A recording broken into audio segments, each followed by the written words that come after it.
আরেকবার কস সুবহানাল্লাহ। নামগুলো নিলে ভালো না ক্ষতি? রাগ করলি? চোখের চাহনি, কথা বলার ভঙ্গি আর অদ্ভুত আত্মবিশ্বাসে রাতারাতি সোশ্যাল মিডিয়া কাঁপিয়ে দিয়েছেন এক রহস্যময় কবিরাজ। ফেসবুক, টিকটক থেকে ইউটিউব সবখানে এখন একই আলোচনা। কে এই ভাইরাল কবিরাজ? আসলেই কি তিনি কবিরাজ, নাকি এর পেছনে আছে অন্য গল্প?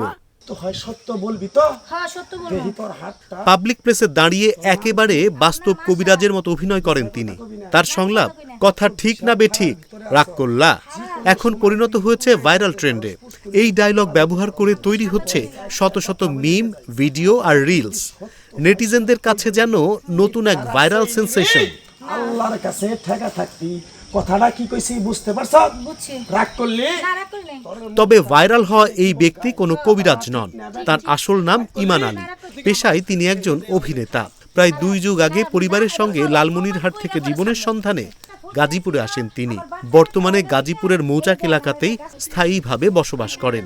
ছোটবেলা থেকেই অভিনয়ের প্রতি প্রবল আগ্রহ ছিল তার। একসময় সেই আগ্রহী হয়ে ওঠে পেশা। আমার ওস্তাদে বলছে, এই পাগলা, চায়ে খাবি পেটে আটপো না, চুরি করে খাবি পিঠে আটপো না, কথাটা কি কইছি বুঝতে পারছ? রাগ করলি? ডিজিটাল যুগের এই সময়ে বিভিন্ন কন্টেন্ট ক্রিয়েটর ও নাট্যদলের সঙ্গে কাজ করছেন ইমান আলী। সামাজিক সচেতনতা থেকে শুরু করে হাস্যরসাত্মক নানা ভিডিওতে নিয়মিত অভিনয় করেন তিনি। আর সেই পথ ধরেই এবার ভাইরাল কবিরাজ চরিত্রে বাজিমাত। বিশ্বাসে বস্তু মিলে তর্কে বহুদূর। সম্প্রতি একটি ফেসবুক ও ইউটিউব কন্টেন্টের জন্য কবিরাজের চরিত্রে অভিনয় করেন ইমান আলী। সেখানে তার বাচনভঙ্গি, চোখের ইশারা আর নাটকীয় উপস্থাপনা দর্শকদের নজর কাড়ে। বিশেষ করে রাগ করলা, এই একটি সংলাপই যেন বদলে দিয়েছে তার জীবন। মুহূর্তের মধ্যেই লাখ লাখ ভিউ, হাজার হাজার শেয়ার। সোশ্যাল মিডিয়ায় তৈরি হয় তুমুল আলোচনা। অনেকেই তো সত্যি সত্যি তাকে কবিরাজ ভেবে বসেছেন। পাগল, আমি তো রাগ করছাস কি? হ্যাঁ, গ্যাঞ্জাম করবি কি? আই গ্যাঞ্জাম করি মানে ওর 3টা 4টা ডায়লগ, মানে সব তো ডায়লগ ক্যামেরার মধ্যে কয় না, মানে বাস্তবে রাগ করলে কি? হ্যাঁ, গ্যাঞ্জাম করার ইচ্ছা আছে, আই গ্যাঞ্জাম করি। মানে এই ধরনের কিছু কিছু আনকমন যে ডায়লগ দেয় সেটা আমরাও পারবো না। যদি আমাদের একজন সহকর্মী বা একজন আর্টিস্ট যদি এভাবে যদি দেশের মানুষের কাছে ভালো লাগা নিয়ে আসে বা মজা দিয়ে থাকে, ভালো লাগার বিষয়।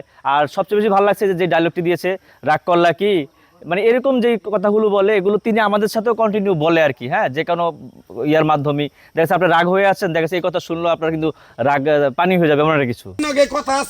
একটি ছোট সংলাপ, একটি অভিনয়, আর তাতেই বদলে গেছে একজন সংগ্রামী অভিনেতার পরিচয়। সোশ্যাল মিডিয়ার এই যুগে কখন কে কোন সংলাপে ভাইরাল হয়ে যান তা হয়তো আগে থেকে কেউই বলতে পারে না। রাগ করলেন কি না অবশ্যই আমাকে জানাবেন। রাগ করলেন কি?